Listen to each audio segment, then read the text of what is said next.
ഭർത്താക്കന്മാരൊക്കെ ഒരു സെറ്റാ. ഭാര്യമാരെ പറ്റിക്കാൻ ഒരു അവസരം നോക്കി നടക്കുക, നീ ഉൾപ്പെടെ. ഇന്നലെ മുകുന്ദേട്ടൻ വീട്ടിലെത്തിയപ്പോ മണി 6:15, 15 മിനിറ്റ് ലേറ്റ്. എന്താ താമസിച്ചെന്ന് ഞാൻ ചോദിച്ചപ്പോ പതിവ് ഉത്തരം ട്രാഫിക് ജാം. ഈ ട്രാഫിക് ജാം പോലും ഭർത്താക്കന്മാർക്ക് കള്ളം പറയാൻ വേണ്ടി ഉണ്ടാക്കിയിരിക്കുന്നതാ. എനിക്കറിയാം, മുകുന്ദേട്ടൻ ഏതെങ്കിലും പെണ്ണുങ്ങളെ വാചകം അടിച്ച് നിന്നാണ്, അതാ താമസിച്ച്. എന്നെ പരീക്ഷിച്ച് ഇതുവരെ മതിയായില്ലേ എന്റെ കുഞ്ഞീഷ്ണ. ശ്രദ്ധിച്ചോ, ശബ്ദത്തിലുള്ള കരകരപ്പ് ശ്രദ്ധിച്ചോ. ഭാര്യമാരിൽ താല്പര്യം കുറയുന്നതിന്റെ ആദ്യ ലക്ഷണം ടോണിലുള്ള ഈ മാറ്റം. നീയും ഇങ്ങനെ ആയിരുന്നോ? എടി രുക്മിണി, എടി സത്യഭാമി എന്നൊക്കെ തട്ടിക്കറും പോലെയാണോ ഭാര്യമാരെ വിളിച്ചിരുന്നത്?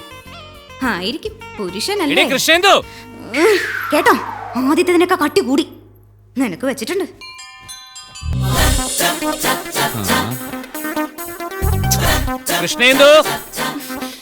എന്താ ഇതെന്താ ഒരു മാതിരി നരച്ച നിറമുള്ളൊരു ഷർട്ട്? എന്റെ ചുവന്ന ഷർട്ട് ഇവിടെ.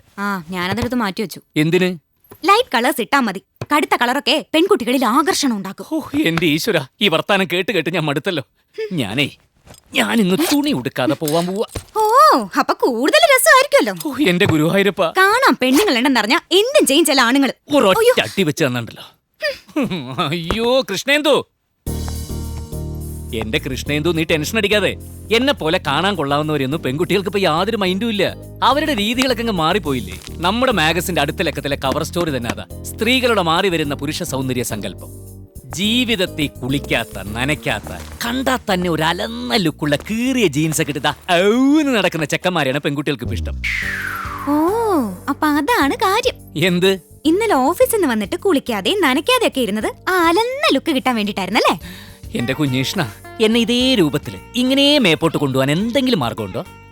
ശല്യം.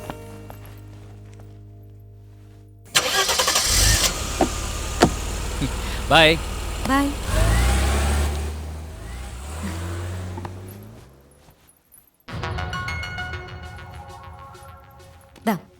ഫയല് കൊണ്ടുപോയിട്ടില്ല. ആ സമയം എന്തേലും ചിന്ത മനസ്സ് കയറി കാണും.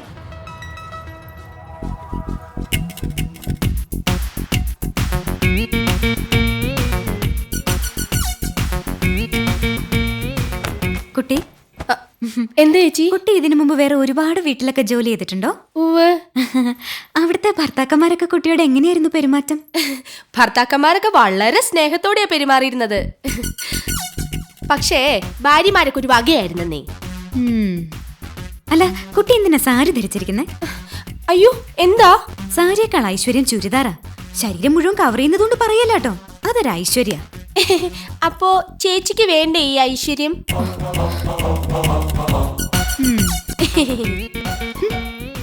അതെ. എന്താ ചേച്ചി? കുട്ടിക്കറിയോ, വടക്കേന്ത്യയിൽ ഒരു വീട്ടില് വീട്ടുകാരന്റെ അടുത്ത് അവിടുത്തെ ജോലിക്കാരി അറിയാതൊന്ന് സംസാരിച്ചു. എന്തോ വീട്ടുകാര്യം മതിയല്ലോ. അന്ന് രാത്രി കാവില് വിളക്ക് വെക്കാൻ പോയ അവളെ പാമ്പ് കൊത്തി. അതെങ്ങനെ നിനക്കറിയാം? മുമ്പ് ഇവിടെ വന്ന ബിന്ദു പറഞ്ഞായിരുന്നു. അപ്പൊ എല്ലാം അറിയാം. കഷ്ടം.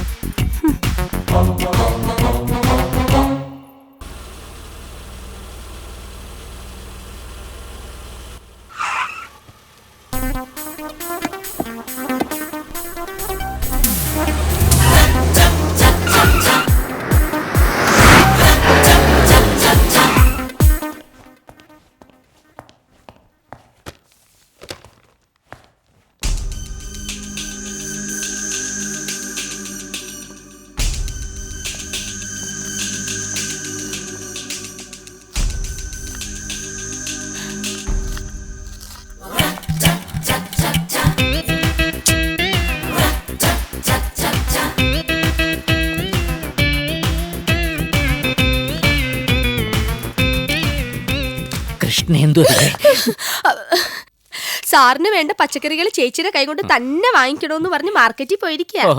ഞാൻ പോവാന്ന് പറഞ്ഞു, പക്ഷെ സമ്മതിച്ചില്ല. എന്താ സാർ? അല്ല, ഞാനൊരു ഫയൽ എടുക്കാൻ മറന്നുപോയി. ഈ ചുവന്ന ഫയല് എടുക്കാൻ വേണ്ടി വന്നതാ. സത്യം പറഞ്ഞ ഞാൻ ഫയല് മനഃപൂർവ്വം വെച്ച് മറന്നതാ. തിരികെ വരുമ്പോ കൃഷ്ണേന്ദു അങ്ങനെ ഉണ്ടെങ്കിൽ പറയാനൊരു എക്സ്ക്യൂസ്. ഞാൻ വന്നത് തന്നെ കാണാൻ വേണ്ടിട്ടാ.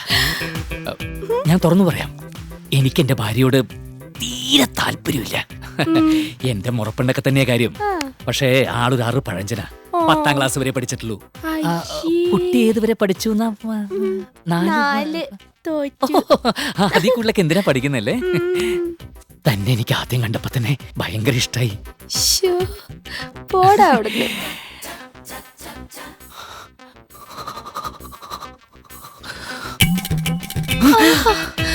അയ്യോ സർ, ചേച്ചി. ചേച്ചി പോവാൻ പറ. കല്യാണം കഴിഞ്ഞ് 6 മാസം കഴിയുമ്പോ ലോകത്തിലുള്ള സകല പെണ്ണുങ്ങളും സ്വന്തം ഭാര്യയേക്കാൾ സുന്ദരിയാണെന്ന് ഏതൊരു ഭർത്താവിനും തോന്നും. അല്ലാന്ന് ഏതെങ്കിലും ഭർത്താക്കന്മാര് പറയാം. അയ്യോ എന്താ? Sorry sir. അപ്പൊ ഇത്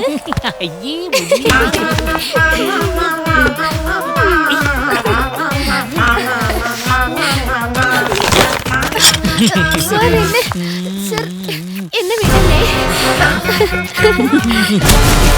ഈ മുഖത്തേട്ടന്റെ കാര്യം. ശ്ശോ.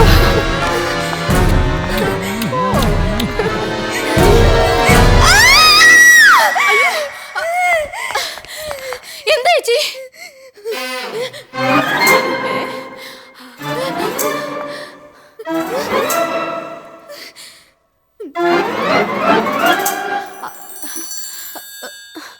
ചേച്ചി സ്വപ്നം വല്ലതും കണ്ടോ? ആ, ഒരു സ്വപ്നം കണ്ടു. സ്വപ്നത്തിൽ ഇങ്ങനെയാണെങ്കിൽ യഥാർത്ഥത്തിൽ എന്തായിരിക്കും എന്റെ കുഞ്ഞേഷ്ണ? ഇവർക്ക് പെട്ടെന്ന് ഇതെന്തു പറ്റി? വട്ടായോ? ഹലോ. ആ മൂന്തേട്ടാ, ഞാനാ. മനസ്സിലായി. നീ പറയാൻ പോകുന്ന എന്താണെന്നൊക്കെ എനിക്കറിയാം. ഫയൽ എടുക്കാൻ മറന്ന് ഞാൻ ഓഫീസിൽ നിന്ന് തിരിച്ച് വീട്ടിലേക്ക് വന്നു. നീ മാർക്കറ്റിൽ പോയിരിക്കുകയായിരുന്നു. ഞാൻ ജോലിക്കാരെ കയറി പിടിച്ചു. നീ അത് കണ്ടോണ്ട് വന്നു, ബഹളം വെച്ചു, സ്വപ്നത്തിൽ നിന്ന് ഉണർന്നു, അവളെ പറഞ്ഞു വിടുകയും ചെയ്തു. ഇതല്ലേ പറയാൻ വന്നത്? ഇതൊക്കെ പതിവ് കാര്യങ്ങളല്ലേ. നീ ഫോൺ വെച്ചിട്ട് പോ. ഹലോ